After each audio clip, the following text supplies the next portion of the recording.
आज एक कहानी सुनते हैं। ये कहानी है चितवन कला नाम के एक छोटे से गांव की, जहां मानवी नाम की एक लड़की की आंखों में एक ऐसा सपना था जो उसके हालात के बिल्कुल खिलाफ था। ये कहानी उस जिद की है जो हर ना को हाँ में बदलने की ताकत रखती है, और उस जुनून की जो मिट्टी के दिए की लौ में भी सूरज की तरह चमक रहा था। एक बहुत मशहूर बात है कि सपने वो नहीं जो हम सोते हुए देखते हैं, अरे सपने तो वो होते हैं जो हमें सोने ही नहीं देते। और मानवी की कहानी बस इसी एक लाइन का जीता जागता सबूत है। एक ऐसे सपने की कहानी जो इतना ताकतवर था कि उसने नींद, गरीबी और हर शक को हरा दिया। तो चलिए जरा और गहराई से समझते हैं, कैसी थी मानवी की दुनिया। मतलब एक ऐसी दुनिया थी जहां डॉक्टर बनने का उसका सपना उसकी असल जिंदगी की कठोर सच्चाई से हर रोज हर पल टकराता था। जरा देखिए, ये दो तस्वीरें एक ही कहानी की हैं। एक तरफ है मानवी का सपना, गले में स्टेथोस्कोप, हाथ में डिग्री और अपने गांव की पहली डॉक्टर बनने का वो फख्र। और फिर दूसरी तरफ है हकीकत, पिता एक रिक्शा चालक और माँ जो 5 घरों में बर्तन मांजने को मजबूर थी। कितना बड़ा फासला था, है ना? दिन भर अपने माता पिता के काम में हाथ बटाने के बाद मानवी की असली मेहनत तो रात में शुरू होती थी। जब सब सो जाते थे तब वो घर के तकियों को ही अपनी स्टडी टेबल बना लेती थी और मिट्टी के एक दिए की उस टिमटिमाती लौ में घंटों तक पड़ती रहती थी। सोचिए क्या लगन रही होगी। लेकिन देखिए, सिर्फ लगन ही तो काफी नहीं होती। अब चलते हैं उसकी यात्रा के सबसे मुश्किल पड़ाव पर।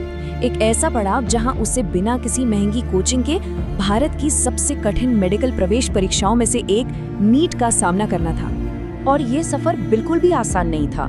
ये देखिए, पहले साल उसकी रैंक आई 1,23,000, दूसरे साल थोड़ी बेहतर होकर 87,000 और तीसरे साल 42,000। मतलब तरक्की तो हो रही थी, लेकिन मंजिल अभी भी बहुत बहुत दूर थी। हर बार जब रिजल्ट आता था तो घर में निराशा छा जाती थी, पर मानवी, उसके चेहरे पर एक अजीब सी मुस्कान होती थी। वो अपनी माँ से बस इतना कहती, माँ चिंता मत करो, ये तो बस शुरुआत है। कमाल का हौसला था। मतलब हार को भी शुरुआत कह देना ये कोई आम बात नहीं थी। 3 साल के लगातार संघर्ष के बाद ज्यादातर लोग हिम्मत हार जाते हैं, लेकिन मानवी ने एक ऐसा कदम उठाया जिसके बारे में कोई सोच भी नहीं सकता था। एक ऐसा कदम जो हिम्मत और शायद थोड़ी सी बेबसी से पैदा हुआ था। उसका प्लान देखिए, वो हर सुबह 3 बजे उठते, वहां से 5 किलोमीटर पैदल चलकर हाईवे तक जाती और फिर वहां से गुजरने वाली सरकारी डॉक्टरों की गाड़ियां रोककर उनसे सिर्फ 10 मिनट बायोलॉजी का कोई टॉपिक समझाने की भीख मांगती थी। कई लोगों ने उसे डांटा, कईयों ने उसका मजाक उड़ाया, लेकिन वो डटी रही और फिर एक दिन उसकी जिद काम कर गई। डॉक्टर शर्मा नाम के एक डॉक्टर अपनी कार से उतरे। उन्होंने मानवी की आंखों में वो जुनून देखा जो शायद किसी और को नहीं दिखा था, और वो उसे हर रविवार 2 घंटे मुफ्त में पढ़ाने के लिए तैयार हो गए। एक गुरु मिल गया था। और बस यहीं से कहानी ने एक ऐसा मोड़ लिया जिसने सब कुछ बदल दिया। वो पल आने वाला था जिसका सबको इंतजार था, लेकिन इसके साथ ही नई चुनौतियां भी दरवाजे पर दस्तक दे रही थीं। चौथी कोशिश, और इस बार उसकी ऑल इंडिया जनरल रैंक थी 147। जी हाँ, 147। ये सिर्फ एक नंबर नहीं था, ये एक तूफान था। पूरे देश में खबर बन गई, चितवन कला के एक रिक्शा चालक की बेटी ने सबको पीछे छोड़ दिया था। लेकिन कहानी यहाँ खत्म नहीं हुई। कॉलेज में दाखिला मिलना तो बस एक पड़ाव था, असली जंग तो अब शुरू हुई थी। एक ऐसी जगह जहाँ अमीर घरों के बच्चे थे और उनके बीच मानवी, जिसके पास सिर्फ 2 कुर्ते और एक फटा हुआ बैग था। रैगिंग के दौरान सीनियर्स ने मजाक उड़ाते हुए पूछा, तुम्हारे पापा क्या करते हैं? मानवी ने बिना झिझके सीना तान कर वो जवाब दिया जो इतिहास बन गया। उसने कहा, मेरे पापा रिक्शा चलाते हैं और मैं एक दिन लोगों की सांसें चलाऊंगी। ये सुनते ही पूरी कैंटीन में सन्नाटा छा गया और फिर तालियों की गड़गड़ाहट गूंज उठी।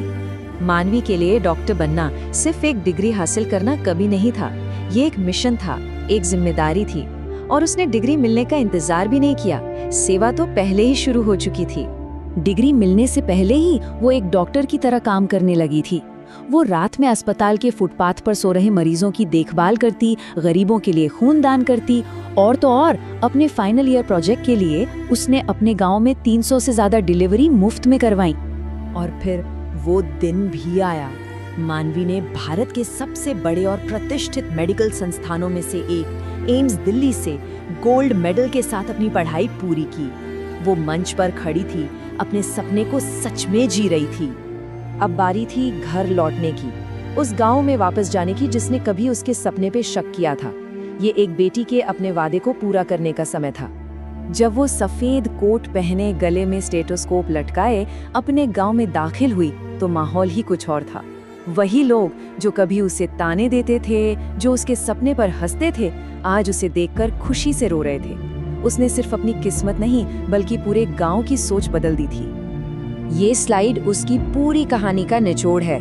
अतीत में गांव उसे रिक्शे वाले की बेटी कहकर उसका मजाक उड़ाता था, और आज गांव के गेट पर एक बड़ा सा बोर्ड लगा है जिस पर लिखा है डॉक्टर मानवी हेल्थ सेंटर, यहाँ मुफ्त इलाज होता है। उसने अपना वादा पूरा कर दिखाया था।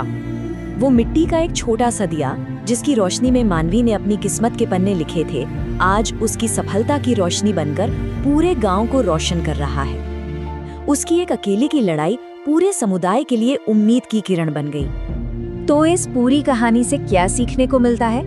एक बहुत सीधी और सच्ची बात, जो लोग कहते हैं कि तुमसे नहीं हो पाएगा, उन्हें जवाब देने का सबसे अच्छा तरीका शब्दों से नहीं, काम से होता है। बस करके दिखा देना। मानवी ने यही किया।